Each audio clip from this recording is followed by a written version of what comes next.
Senhor na terra, Senhor no mar, Senhor na minha vida, na tua vida, Senhor aqui nesta casa, Senhor na tua casa, Senhor nos meus caminhos, Senhor nos teus caminhos, Senhor que comanda todas as coisas, não perde o rumo, não perde o poder, não perde a autoridade. A Ele toda a honra, toda a glória, todo louvor, toda adoração. Bendito seja o nome do meu, o nome do teu, o nome do nosso Senhor. Glorificado seja o nome do Senhor Jesus. Queridos irmãos, nós estamos vivendo dias que antecedem a volta de Jesus. A igreja, ela está esperando a força que conduz a igreja, a força motriz, apesar de sermos o que somos, mas o que nos impulsiona um pouco mais adiante, o que nos leva mais além, é o afã, a esperança de um dia, e esse dia está breve, e ir habitarmos com o Senhor dos Senhores, habitar ao lado daquele que nos comprou, ao lado daquele que nos amou primeiro, aquele que decidiu casar-se conosco, escolher como sua noiva, porque a igreja é a noiva amada de Jesus. Nessa esperança nós vivemos, nessa esperança nos movemos, e Jesus é a nossa esperança. Todavia, é muito importante que saibamos, cada um de nós, tenhamos firme na nossa consciência, no nosso coração, na nossa existência, todos os nossos atos, de que esta é a nossa vida, esse é o nosso afã, essa é a nossa esperança.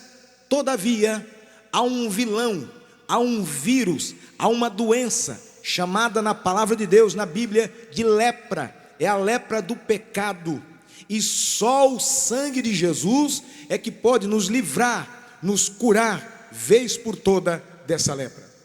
Eu quero chamar a vossa preciosa atenção, para que juntos, eu aqui, você aí na sua casa, nós viemos ler na epístola de Paulo aos Romanos. O capítulo é muito conhecido, é o capítulo de número 7. Epístola de Paulo aos Romanos, capítulo de número 7, versos 19 em diante.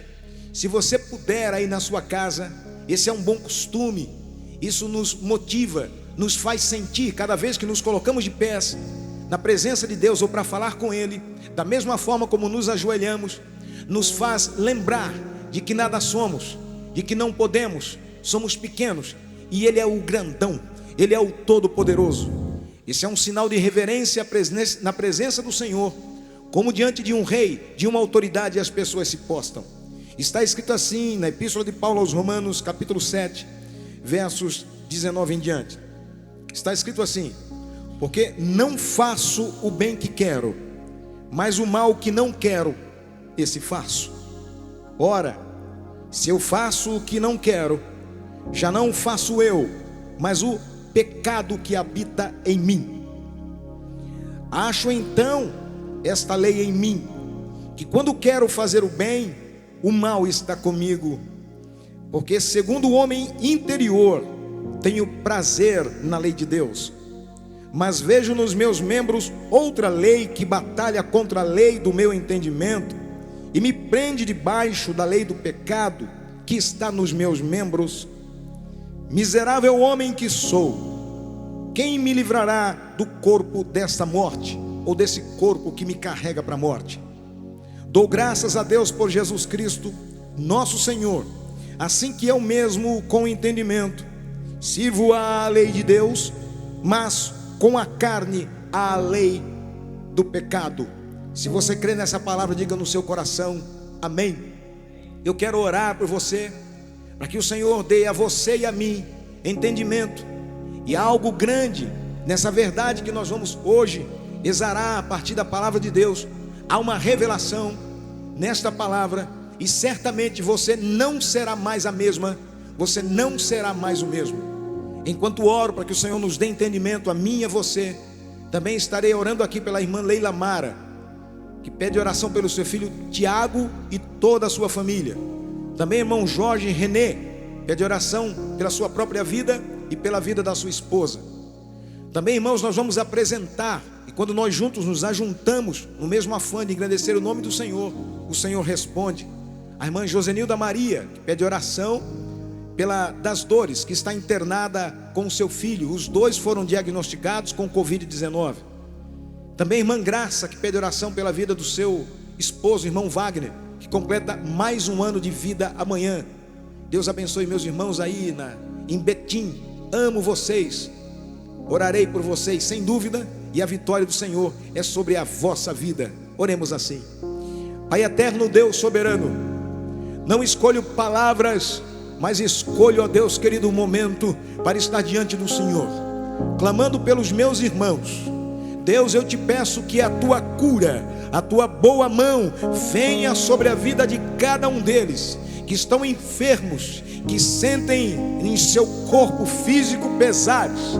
Ó Deus, que a enfermidade na alma, que a doença no corpo venha a ser extirpada. Se houver também alguém que esteja aí na síndrome do pânico, na depressão, na angústia, no medo, na incerteza, eu repreendo enfermidade pela autoridade que há no sangue de Jesus, o Salvador da humanidade.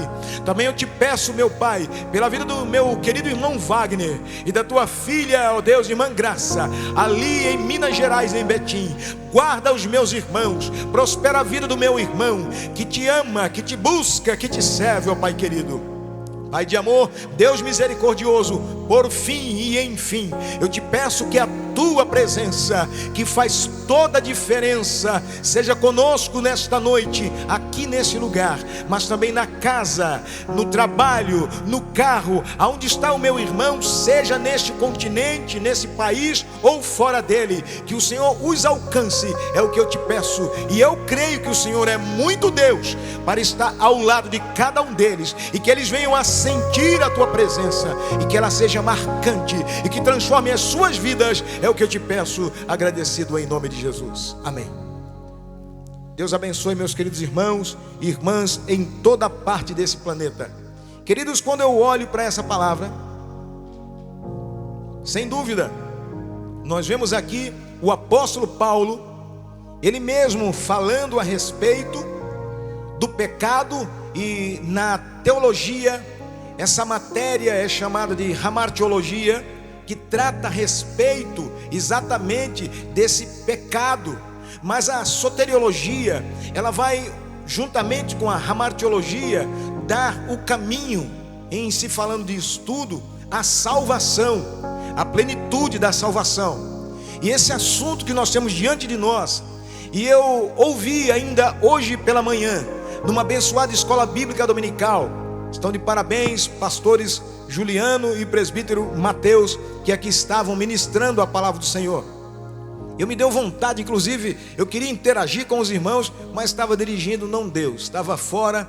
E eu estava observando, irmãos, que essa palavra, que é muito conhecida, mas talvez ao mesmo tempo pouco conhecida, as pessoas muitas vezes não compreendem a sublimidade dessa palavra, porque é necessário que a igreja da última hora, que somos nós, compreenda muito bem de que se trata e que dê razão da sua fé e tenha as ferramentas, como em época de pandemia, como em época de doença, você se imune ou sabe o remédio, a vacina certa para tratar da sua enfermidade, da sua doença. Você sabe o remédio, isso é muito importante.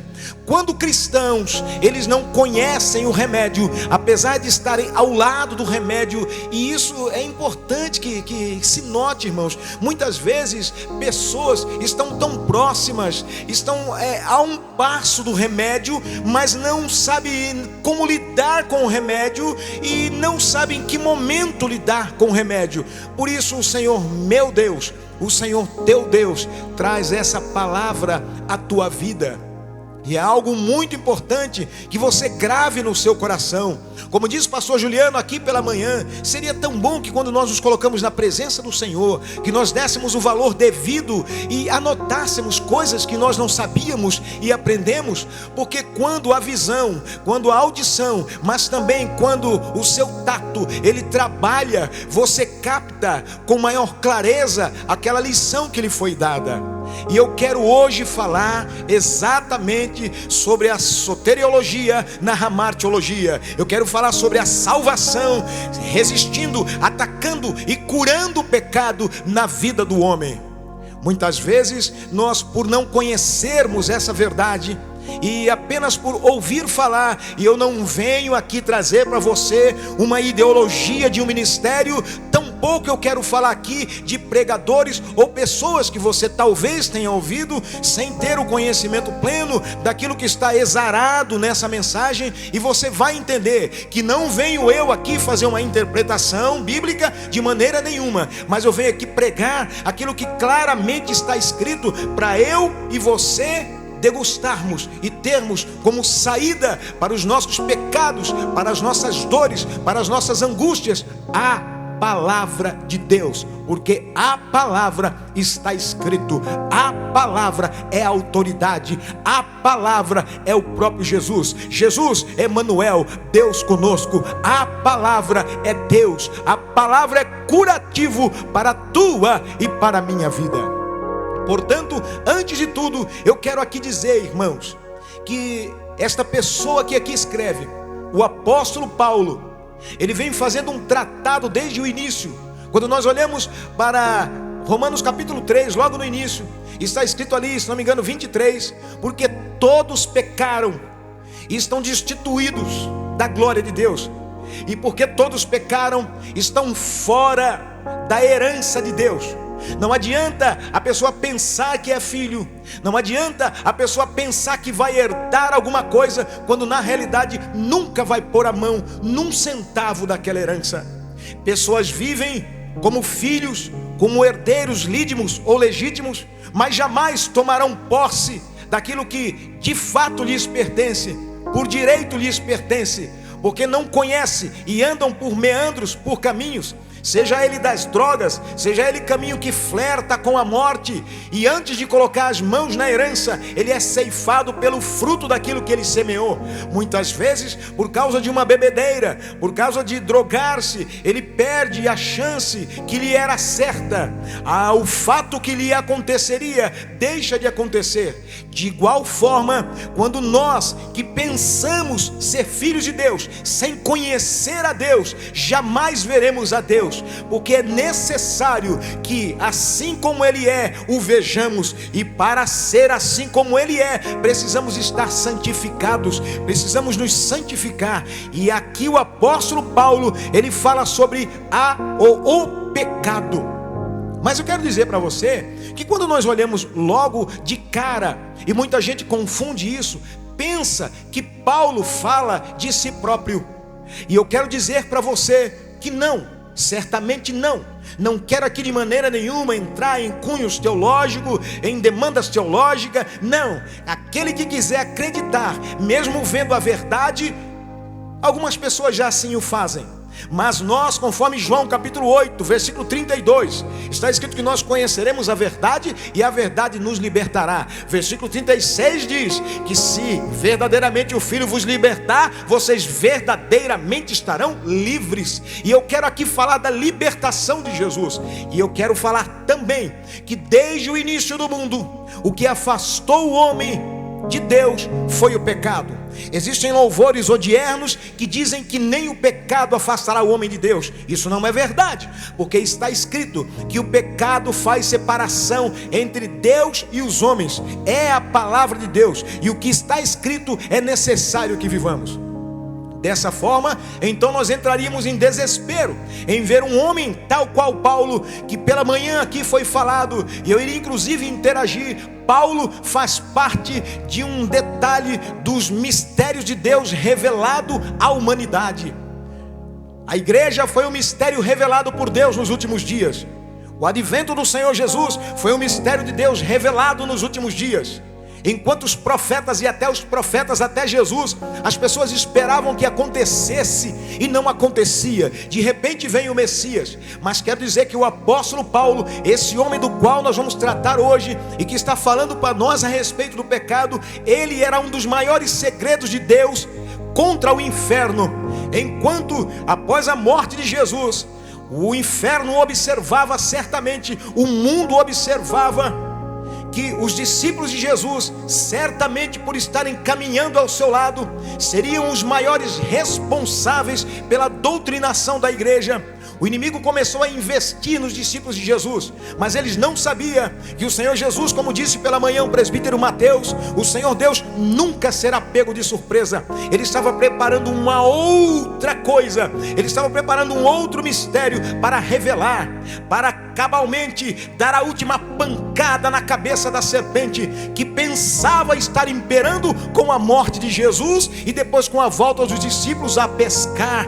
Quando eles desistiam ali, logo após os discípulos, eles se recuperam, eles recebem o dom de Deus, eles recebem o Espírito Santo como revestimento, eles se levantam. O inimigo então começa a perseguir a igreja através dos discípulos, Pedro, Tiago, João, Bartolomeu, todos aqueles discípulos. Mas Jesus, ele estava outra vez, ele estava aprontando, estava mostrando ao mundo um dos seus últimos mistérios. Ele levanta o perseguidor da igreja, alguém que perseguia a igreja, alguém que perseguia os discípulos, e esse é o apóstolo Paulo. Esse era Saulo. Ele levanta Saulo e diz: enquanto todo mundo olhava para cá, eu estava preparando ali algo melhor. Enquanto todos pensavam que eu preciso estar perto para ensinar, eu quero mostrar que eu pego o mais vil pecador, o perseguidor, o assassino, e eu levo até o terceiro céu, segundo a minha compreensão, e eu revelo a ele segredos indizíveis, e eu revelo coisas imbatíveis que ninguém jamais vai saber. Quando o diabo perseguia os discípulos, surge o perseguidor como discípulo. Eles não sabiam que o Senhor Deus tinha algo melhor através do apóstolo Paulo, que a meu ver parece-se muito com o meu Jesus. E é este Paulo, sobre este Paulo que falo nesta noite aqui. Ele diz: miserável homem que sou, quem me livrará do corpo dessa morte, ou desse corpo de morte? Em outras palavras, ou na tradução, esse corpo me conduz à morte. O meu espírito está pronto aqui para servir a Deus, mas os meus membros, eles querem ir para outro lado, eles querem pecar. E segundo a sua palavra, quando nós lemos aqui, parece que Paulo está falando dele, mas eu quero dizer para você que entende do que eu estou falando, do português ou da tradução, isso é exegese. Esse é um eu retórico. Paulo não fala dele, senão essa verdade cairia por terra. Paulo, usando o eu retórico, e para que você entenda melhor, a retórica é quando eu quero explicar alguém ou alguma coisa, um povo, e eu me coloco no lugar dele. É quando eu, para entender a minha esposa, eu me coloco no lugar dela, eu faço uma retórica dela. O meu filho, faço uma retórica dele. Eu me arremeto à sua juventude, eu me arremeto à sua adolescência, para que possa melhor ser entendido. Isto é uma retórica. Paulo usa um eu retórico, e eu quero aqui mostrar para vocês. Por isso acompanhe desde o capítulo 6 desse mesmo livro dos Romanos. Mas eu quero ler com você e dar provas do que eu estou dizendo, para que você saiba e que não use como desculpa. Se até Paulo, que era um homem de Deus, que era usado por Deus, se ele pecava, eu vou pecar também. Se ele vivia no pecado, eu vou pecar também. Se o espírito dele era para Deus e o corpo para o pecado, eu vou fazer isso também. Não faça isso, meu querido. Conheça o remédio que está ao seu lado. O pecado não herdará a vida eterna. Então, em nome de Jesus, se eu fosse você, eu prestaria muita atenção para você entender o que Paulo está aqui querendo dizer. E eu te convido então para o versículo de número 7. Paulo, antes do 19 que eu li aqui no capítulo 7 do livro ou da epístola de Paulo aos Romanos, ele diz aqui no versículo 7: que diremos, pois? É a lei pecado? De modo nenhum. Mas eu não conheci o pecado senão pela lei, porque eu não conheceria a concupiscência se a lei não dissesse: não cobiçarás. Esse não cobiçarás é um resumo dos 10 mandamentos. Paulo está falando aqui como Israel. Paulo está dizendo: eu era Israel, eu era um povo que não conhecia o pecado. Eu estava no Egito, assim como eu e você, querido, assim como eu e você, querida. Eu estava lá, mas eu não conhecia o pecado. O pecado não me atingia. Mas quando Deus mandou a lei, lá no livro do Êxodo, quando Ele mandou a lei a Moisés, Moisés disse: isso é pecado, isso é pecado, isso é pecado. Não faça isso, não faça aquilo. Não matarás, não adulterarás. Eu fazia essas coisas antes e nada assim me acontecia. Mas quando a lei chegou, ela começou a me acusar. A lei, queridos, não tenho tempo para exemplificar, mas a miúde. Mas no livro aos Hebreus, você vai ver que a lei é um aio. A lei tomou conta do povo de Deus.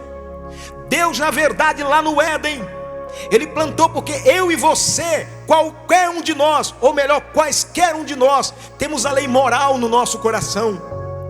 A pessoa, enquanto não conhece a lei de Deus, enquanto não conhece a palavra de Deus, ela sabe que roubar é roubar, ela sabe que matar é matar, ela sabe que pegar o que não é seu está errado. Ele sabe que mexer com uma mulher que não é dele é pecado, mexer com um homem que não é dela é pecado. Sabe disso, não precisa ser cristão, não precisa conhecer a lei. Pastor, explica melhor esse negócio. Então preste atenção, porque melhor é o final das coisas do que o princípio delas. Paulo estava nesse eu retórico dizendo: ah, mas que negócio é esse? Quando você olha lá no capítulo 6, lá no início, você vai enxergar essa verdade. Paulo diz: olha, eu não conhecia o que era pecado, mas agora eu já estou conhecendo. E porque eu conheci o pecado, eu estou angustiado. Está ficando difícil para mim, está estreito. Eu vou dizer para você, eu e você que somos evangelistas, nós bem sabemos disso. Lá no início, quando aprendíamos de forma errada a evangelizar, não vou dizer errada, mas vou dizer de uma forma mais simples evangelizar. Talvez você tenha vivido essa realidade que eu vivi. Quando alguém chegar para alguém e dizer: olha, você precisa ser feliz, e a pessoa fala: mas eu sou feliz, eu bebo a bebida que eu quero, eu fumo o que eu quiser fumar, eu me drogo, eu me prostituo, saio com quem eu quiser, eu roubo, eu farreio, eu bagunço, sou feliz. Mas aí eu aprendi uma coisa, irmãos, com Jesus. Quando chega a lei, você apresenta Jesus. Não queira chegar para ninguém com argumentos, chegue com a palavra. Mas quando você chega com a palavra, diz: olha, melhor é o final das coisas do que o princípio dela. Você já pensou onde vai passar a eternidade? O que você está fazendo hoje vai colher o que lá? Essa droga que você injeta vai acabar com os teus bastonetas e lesar a produção dos teus neurônios.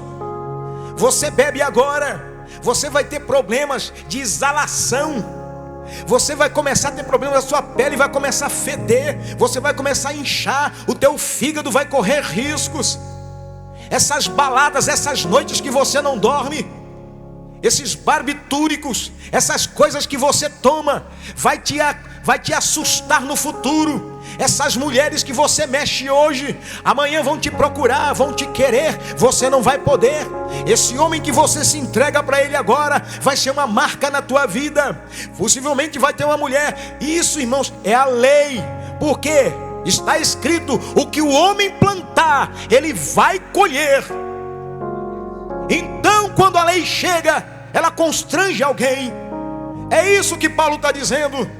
Ah, eu vivia solto, eu vivia livre, eu vivia a minha vida, escolhia o que queria, mas agora a lei chegou. E quando a lei chega, ela te humilha, a lei te põe no teu lugar. Você muitas vezes pensa que estava bem, você descobre que não está bem. O que está acontecendo nos últimos dias, querido, esses dias de pandemia, é a prova maior de tudo que já estava acontecendo. A mãe que não suporta o filho em casa, não é por causa da pandemia. A pandemia não criou nada, esse vírus não causou nada, ele só acelerou. É porque já estava mal, já não suportava, não era acostumada. Os cônjuges que não se davam bem e agora se separaram, não é por causa da quarentena, é porque já estavam mal, mas eles não conheciam a lei. E a lei, irmãos, às vezes ela vem escrita pela misericórdia de Deus, mas às vezes ela vem em forma de doença. Ela vem para humilhar o homem, para mostrar o lugar do homem. Às vezes vem em forma de perseguição, vem em forma de morte. O salário do pecado é a morte. Então eu quero dizer ainda para você, por que esse não é Paulo? E você veja muitos eu aqui ele está dizendo. Mas o pecado, tomando ocasião pelo mandamento, despertou em mim toda a concupiscência. Sabe o que Paulo está dizendo aqui? Eu não sabia que isso era pecado, mas agora que eu sei, eu me fiz devedor. Eu não queria ser devedor, mas Jesus, o Senhor nosso Deus, é justiça. É como se eu dissesse: não pense no elefante branco. Você vai pensar no elefante branco. A lei vem para exatamente dizer isso. Uma criança, enquanto ela é criança, enquanto ela não conhece, enquanto está na sua inocência, ninguém pode exigir dela. A lei diz que ela é inimputável. Mas a partir do momento que ela começa a conhecer, mesmo tendo a lei moral dentro de si, mas ela começa a entender que correr a 200 por hora é perigo, infringe a lei e pode causar a morte. Que cheirar drogas vai trazer mal, vai comer a cartilagem do seu nariz, vai desfazer a sua estrutura, os seus dendritos e etc. Que beber vai lhe fazer mal, que mexer com o que não é seu, com o cônjuge alheio, que roubar pode trazer malefícios à sua vida. A criança então, ela se sente pesarosa. Quantas vezes eu já ouvi dizer: ah, os dias da minha infância, como era bom os tempos da ignorância. Deus não leva em conta o tempo da ignorância, mas a partir do momento que você conhece que Jesus veio, que eu estou te falando do Evangelho de Jesus, é isso que Paulo está dizendo.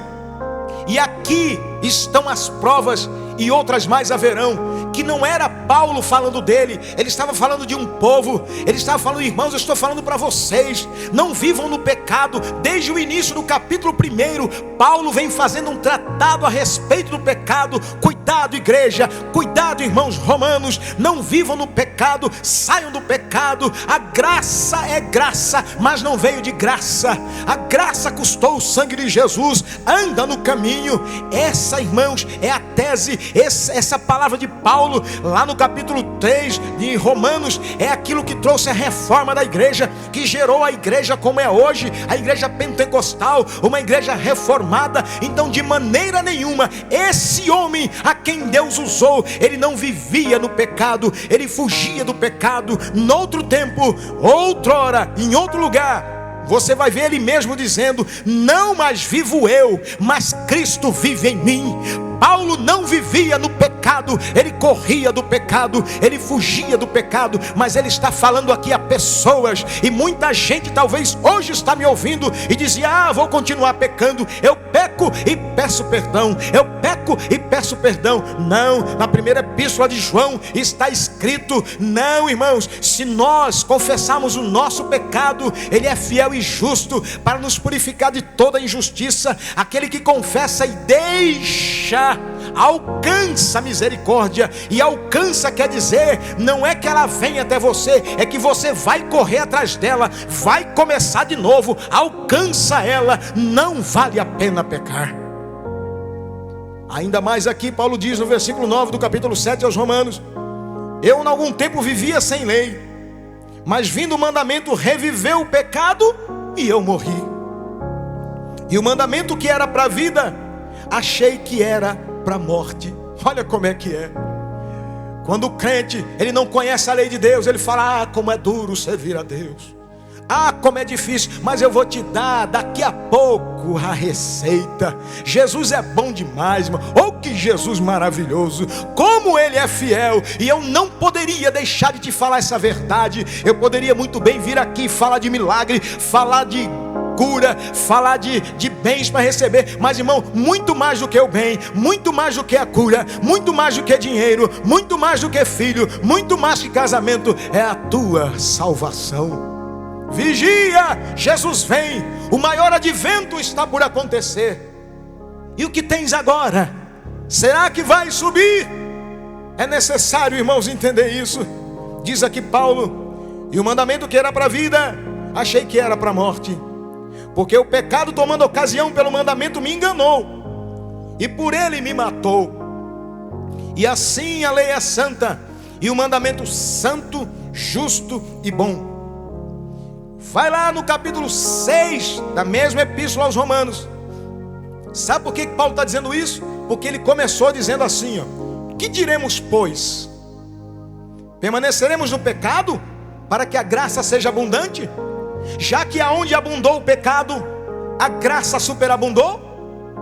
Então, se havia pecado e a graça se mostrou maior com quem pecou mais, então eu devo pecar mais? Ele mesmo responde: de modo nenhum.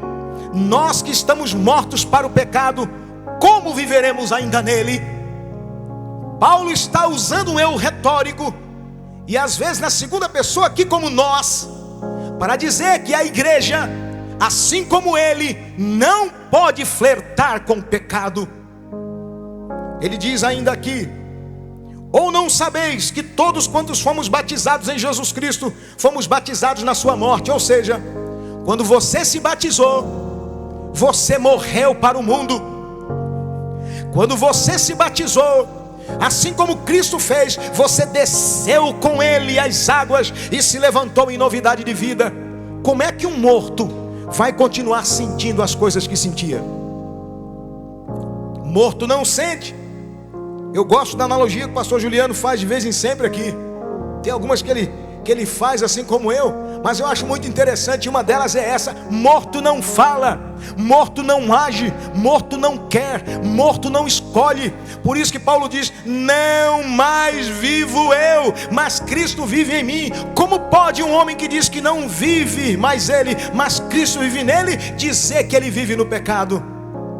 Calma lá, talvez você não tenha entendido ainda. Eu vou ainda mostrar para você. Ainda no capítulo 6, no verso 14, está escrito assim: porque o pecado não terá domínio sobre vós, pois não estáis debaixo da lei, mas debaixo da graça. Quem pensa que graça nos permite pecar, muito pelo contrário, a lei é que permitia. O homem pecava, como disse o pastor Juliano e o presbítero Mateus nessa manhã, aí levava um touro. Pecava, levava uma rolinha. Pecava, levava um cordeiro. Pecava, levava farinha. Pecava, levava dinheiro. Mas a graça diz: ei, de sorte que habite em vós o Espírito de Cristo Jesus. Renovai-vos na vossa mente, prestai um culto de verdade diante de Deus. Não adianta viver flertando com o pecado e querendo herdar os céus. Quem sabe tem muita gente aí, assim como eu, dizendo: me desculpe a expressão, se me lasquei, então estou quebrado, como é que eu vou me consertar? Calma, irmão, Jesus é bom apesar de mim. Jesus é bom apesar de você. Jesus é bom apesar da tua imundícia. Jesus é bom apesar do nosso pecado. Jesus é bom apesar da sujeira onde nós vivemos, onde nós nos metemos no chiqueiro como porcos. Mas Ele vai lá e nos busca e nos lava pela sua palavra, que hoje corre aqui nesse lugar. Glória a Jesus. Só não é purificado quem não quiser. Ainda vai mais, no capítulo 6, verso 18, está escrito assim: ó: e libertado do pecado, fostes feitos servos da justiça. Falo como homem, pela fraqueza da vossa carne. Pois assim como apresentaste os vossos membros para servirem à imundícia, a maldade para a maldade, assim apresentai agora os vossos membros para servirem à justiça, para a santificação. 22, mas agora, libertados do pecado, feitos servos de Deus, tende o vosso fruto para a santificação e por fim a vida eterna, porque o salário do pecado é a morte. Vocês estão entendendo? Essa é a explicativa do que Paulo disse. Muita gente está aí dizendo: não, mas Paulo diz que peca. Paulo diz que serve a Deus no espírito, mas ele vive pecando. Não é isso não, irmão. Paulo está dizendo que assim é o homem, assim foi Israel. Aí eu te trago agora, para você entender melhor. Vamos lá, capítulo 7, versículo 1. Não sabeis vós, irmãos, presta muita atenção nesse detalhe, estamos nos encaminhando para o final. Aí ele abre um parênteses explicativo e diz: pois que falo aos que sabem da lei. Ou seja, vocês que conhecem a lei, sabe que a lei: não matarás, não furtarás, não darás falso testemunho, não cobiçarás a mulher do próximo. É isso aí, é a lei. Porque a mulher que está sujeita ao marido, enquanto a mulher está sujeita ao marido, enquanto ele viver, está-lhe ligada pela lei. Mas morto o marido, presta atenção, não desiste não. Mas quando morto o marido, está livre da lei do marido. Olha só. Talvez seja difícil para muitas mulheres hoje entenderem, porque vivem uma vida promíscua. Mas esta é a verdade sagrada e eterna. De sorte que vivendo o marido, será chamada adúltera, se for de outro marido. Mas morto o marido, livre está da lei, e assim não será adúltera, se for de outro marido. Assim, meus irmãos, também vós, olha só, me desculpa, tá? Ele falou assim, desse mesmo jeito, vocês e eu, estáis mortos pela lei, para a lei, pelo corpo de Cristo, para que sejais doutro daquele que ressuscitou dentre os mortos, a fim de que demos frutos para Deus. Porque quando estávamos na carne, as paixões dos pecados que são pela lei, operavam em nossos membros para darem fruto da morte. Guarda aí os 6 que eu vou dizer para você, vou traduzir isso aqui. Agora eu vou desenhar para você, presta atenção. Não vigia, não conversa do lado, presta atenção agora para você entender isso. Sabe o que Paulo está dizendo aqui? Ele está dizendo: olha, você, irmão, se casou com a lei. Israel, gentios que queriam herdar os céus, vocês se casaram com a lei. Sabe quem é a lei? Imagina agora, nós, a igreja, somos a esposa, nós somos a noiva. A lei é o marido que não erra, é o marido certinho. Sabe aquele marido que levanta 6 horas da manhã todo dia, toma café às 6h15 em ponto, põe a roupa 6h25, está no serviço 7h30, vai para o almoço meio-dia em ponto, se não dá coisas nele. Sabe aquele marido certinho? Limpinho, tudo arrumado, de todo jeitinho dele. O sapato é no lugar dele, a roupa é no lugar dele. Sai do serviço 6 horas em ponto, 18 horas em ponto, 18h30 está em casa, 18h45 quer jantar, 19h30 está assistindo um repórter e quer a sua esposa do lado.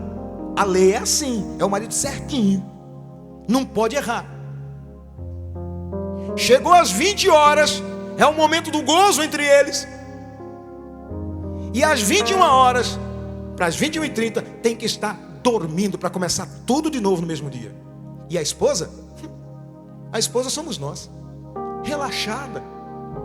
Um dia faz certo, no outro não faz. Um dia tem almoço, no outro não tem. Atrasou, não paga a conta direito. Foi arrumar a casa, pôs o sapato do outro lado. Foi arrumar o guarda-roupa, trocou. Isso é a noiva, porque nós somos humanos. A lei não erra, mas o homem erra, a mulher erra. Porque onde existe ser humano, existe falibilidade, existem condições de errar, por querer ou por não querer, por optar ou por ser tentado. A verdade é que nós erramos. Como seríamos salvos? É isso que Paulo está dizendo aqui no versículo 1 que eu li. Miserável homem nós somos, miserável, quem nos livrará do corpo dessa morte? Esse marido, e ainda tem mais, a lei fala mal, o marido fala mal da mulher, é uma adúltera, é uma bagunceira, é uma suja, não limpa a casa, não lava as panelas. Em outras palavras, a lei diz: não é crente verdadeiro, não vai conseguir, não vai para o céu, não merece Deus, Deus é santo, você não é. A lei é isso, a lei acusa. É isso que Paulo está dizendo. Mas aqui ele fala o seguinte, ó, presta bem atenção, ele diz aqui, ó, agora imagina essa mulher, ela começa a olhar para um outro homem, e começa a gostar de um outro homem, porque aquele homem, ele faz tudo certinho, mas ele é misericordioso. Aquele homem trata bem. Às vezes diz, então você, ele diz para ela, você é uma mulher bonita, você é uma mulher que vale, você é uma mulher que eu daria a minha vida. Ela diz, não, mas eu não consigo, eu bagunço tudo em casa. Mas eu te ensino, eu te ajudo, eu te esforço. Mas eu não vou conseguir a herança, deixa comigo, eu cuido por você. Mas eu sou suja, eu te limpo. Você está entendendo? Você está entendendo? Ela fica namorando. Esse homem é a graça, e a graça é Jesus. Todo mundo quer Jesus.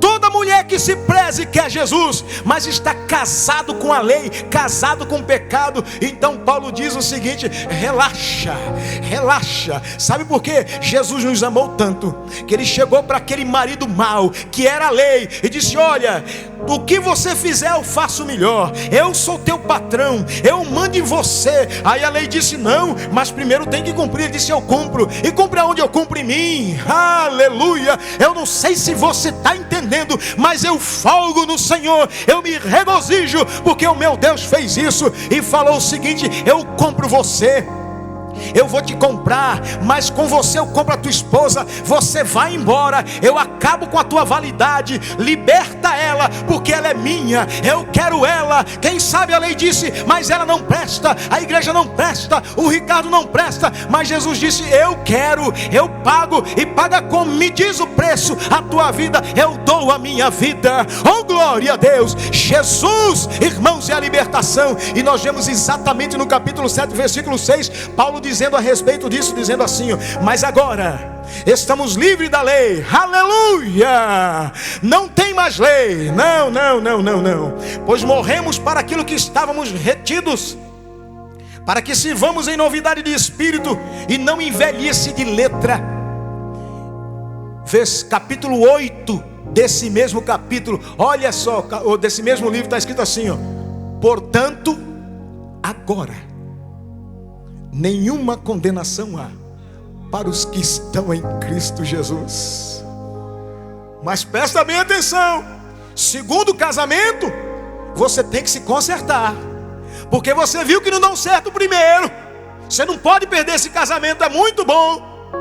Faz tudo certinho, limpa a casa, cozinha direito, faz o que Jesus mandou. O noivo já conhece, comprou você que você não valia nada, me comprou que eu não valia nada, eu era um lixo, um sem vergonha, um pecador. Mas agora que ele me comprou, eu não quero mais pecar não. Eu não ando segundo a carne, mas ando segundo o Espírito. Glorificado seja o nome do Senhor Jesus. Esse é o Paulo que diz a você: quem me livrará do corpo dessa morte? A resposta vem em seguida: Jesus é o libertador. Não peques mais, não fale mais, não, faça uma força, lute, batalhe, escapa-te pela tua vida, corre para Jesus. Jesus é o mesmo ontem, hoje e eternamente. Se eu fosse você, glorificaria o nome do Senhor, faria festa. E vou dizer mais ainda, para você e para mim, que não tínhamos nada, o salário do pecado é a morte. Eu vivia no pecado, sabia que ia para o inferno, e vou dizer de novo: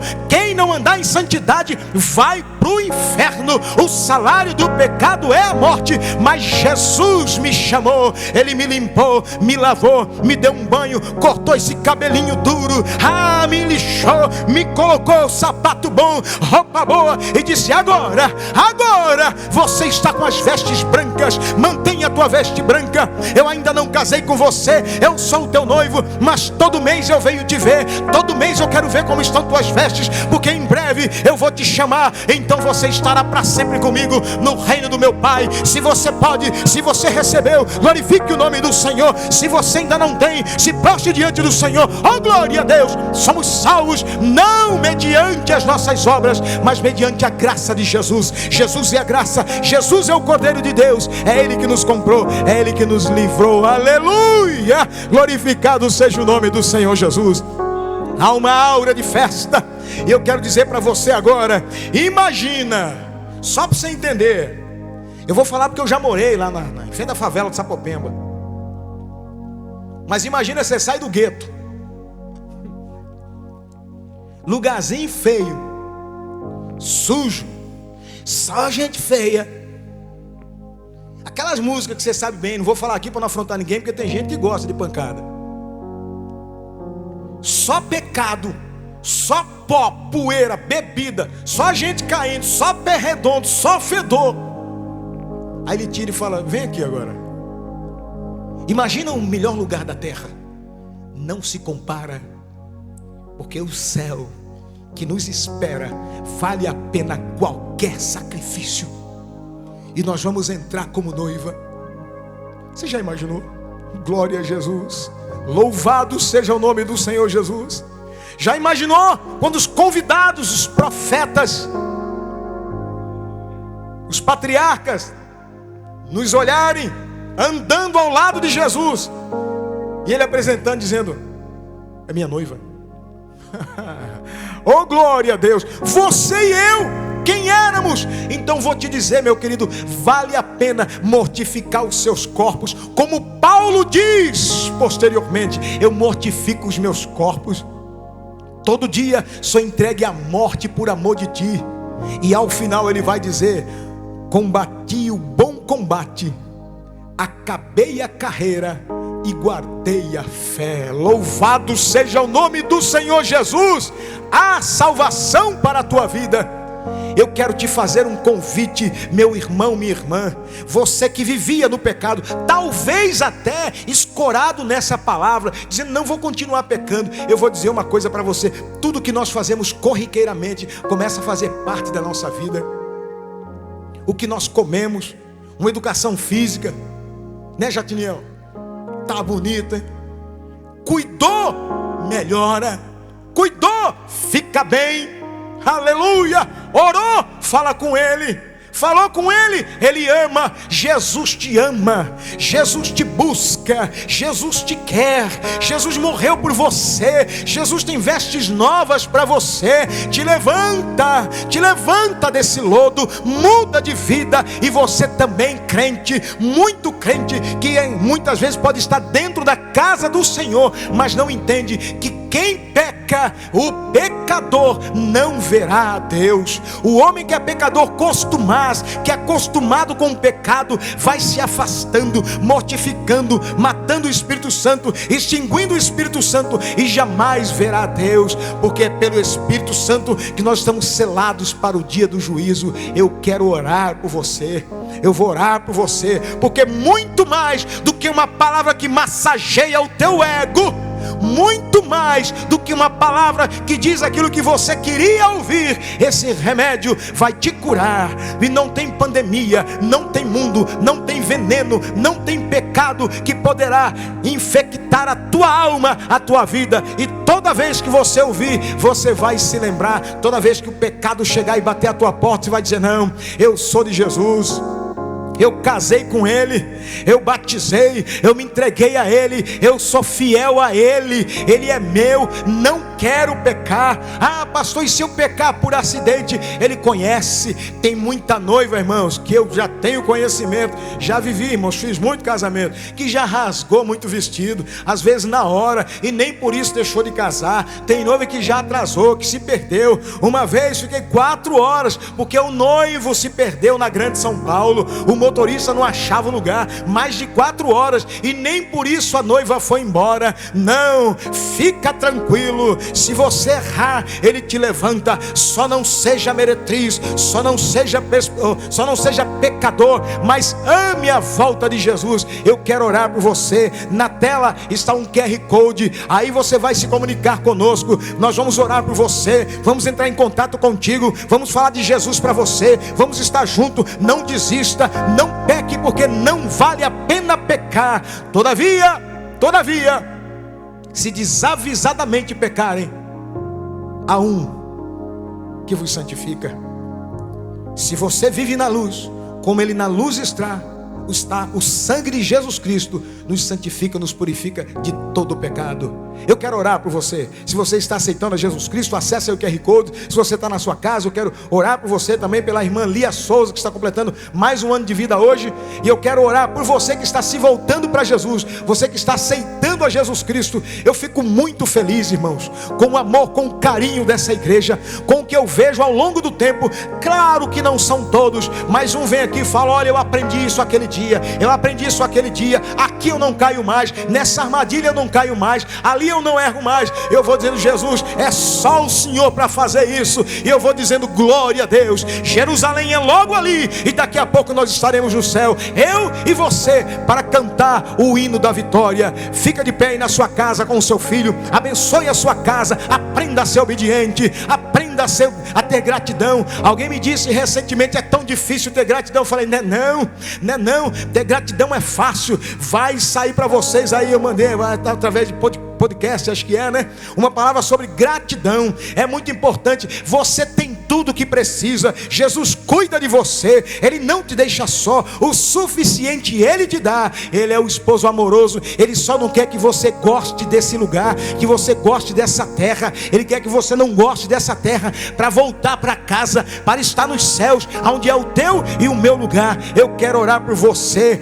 Mais de 3.000 pessoas, por volta de 3.200 pessoas conosco. Eu quero abençoar vocês e alguns que virão depois. Que a graça do Senhor seja com vocês aí em Minas Gerais, Betim, Itajubá, Pará de Minas, Bahia, Goiás, Guará, Arara, São Paulo, São Vicente, Pirassununga, Guarulhos, Ilha Solteira. O povo de Deus aí pela terra, que o Senhor vos abençoe. Não desista, não peque, não se misture com o pecado. Jesus te comprou, Ele te pagou, Ele pagou por você, e o preço foi caro. Você pertence a Ele. Quer orar comigo? Então dá tudo que você tem, como se fosse o último momento, como se Ele voltasse daqui a pouco, como se Ele voltasse ainda nessa madrugada. Pai querido, eu quero te adorar. Como é bom te servir e sentir a pertinência ao Senhor. Saber que te pertencemos, ó Pai. Saber que o Senhor nos comprou, o Senhor nos amou primeiro. O Senhor é muito bom, ó Pai querido, estar entre irmãos. Apesar que temos alguns, ó Pai, que precisam chegar e conhecer-te mais de perto, mas o Senhor é o Pai, o Senhor sabe de todas as coisas. Pai, eu te peço que a tua glória, a tua unção alcance os meus irmãos, aonde quer que eles estejam. Eu te agradeço pela minha irmã que está aniversariando, mas eu também te agradeço pelo meu irmão, pela minha irmã que está se voltando para os teus braços. E aquele que está pela primeira vez estendendo as suas mãos, levantando a sua mão, confessando os seus pecados e dizendo: eu quero Jesus. Ó esposo amado, nós te amamos, nós te pertencemos e nós te queremos. Vem nos buscar, ó Senhor. Esse mundo já não tem atrativos. Ó Senhor, é muita murmuração, é muita invencionice, muito fingimento, muita falsidade. Mas o Senhor é fiel, o Senhor não nos deixa. Vem estar conosco, meu Pai. Antes, todavia, prepara-nos para fazer a tua vontade. Prepara as nossas vestes. Senhor, eu quero te agradecer pelo grupo de evangelismo, pelas vidas, pelos meus irmãos que foram alcançados quando saíram das suas casas para orar frente a apartamentos, a vidas. Que o Senhor os capacite, que o Senhor de forma quadruplicada venha abençoá-los. Que o Senhor venha curar, ó Deus, a enfermidade na alma e também a doença no corpo. Que o Senhor venha colocar um canto novo no ser. Senhor, que nós não ficamos engodados. Nós não somos como crianças espirituais que se satisfazem de doce, de guloseimas, de brincadeiras. Nós queremos algo mais sincero, algo mais robusto. E isso é a tua palavra, e a tua palavra é a verdade. Senhor, livra-nos do dia mau que está por vir. Falta muito pouco, ó Deus, para que o Senhor volte, e nós sentimos isso. Portanto, que a tua graça nos encha de alegria, de gozo, de paz, de confiança. Nós te pedimos, ó Pai de amor, que o Senhor abençoe os meus irmãos, aonde quer que estejam. Que a tua graça seja com eles abundantemente. Livra-os dessa curvatura máxima agora, dessa enfermidade, nesse período de frio. Senhor, ajuda-nos para que sejamos cuidadosos, vigilantes, e que sejamos exemplos de fiéis. Pai, eu quero te agradecer pelos meus irmãos que contribuem nessa obra, pelos outros tantos que estão nos aguardando fora daqui, ó Deus, clamando pela tua palavra, clamando por uma oração, clamando por um cuidado. Ó Deus, abençoa os meus irmãos pastores, dá-lhe, ó Deus, firmeza de pensamento, confiança, que a fé esteja embasada no Senhor. Abençoa os casais, Senhor meu Deus, que cada um deles possa entender o valor dos seus cônjuges, valorizarem o que tem, para que não percam o que tem, para que não percam o que o Senhor tem dado de bom nessa terra. Abençoa-os, ó Deus, para que a esposa ame o marido, compreenda o marido, a minha esposa, proteja e se entregue por ela. Meu Deus, nós não queremos fazer parte de grupos ou TikTok, não queremos, ó Deus, like, não queremos aprender com aqueles que fazem de forma jocosa a tua palavra, mas nós somos sérios. O nosso casamento é caro, o nosso casamento é valioso, o nosso casamento é amor, o nosso casamento é a instituição do Senhor. Ajuda-nos a mantê-lo. Eu te peço em nome de Jesus, que o Senhor esteja conosco, com os meus irmãos, em toda essa semana. Eu te agradeço sempre, no nome daquele que venceu e que vivo está ao lado do Pai e eternamente vive, para glorificar o nome do Senhor, e Ele é Jesus. Amém. Antes do louvor, nós vamos acabar com louvor como sempre, mas eu quero te dizer aqui, que a graça do Senhor Jesus, Ele é a graça, o grande amor de Deus, eterno e glorioso Pai, as doces e fiéis consolações, comunhão do Senhor Espírito Santo, não se aparte da tua vida, e aqueles que creem, recebem e querem, diga comigo, amém. Deus os abençoe. Louvemos ainda ao Senhor.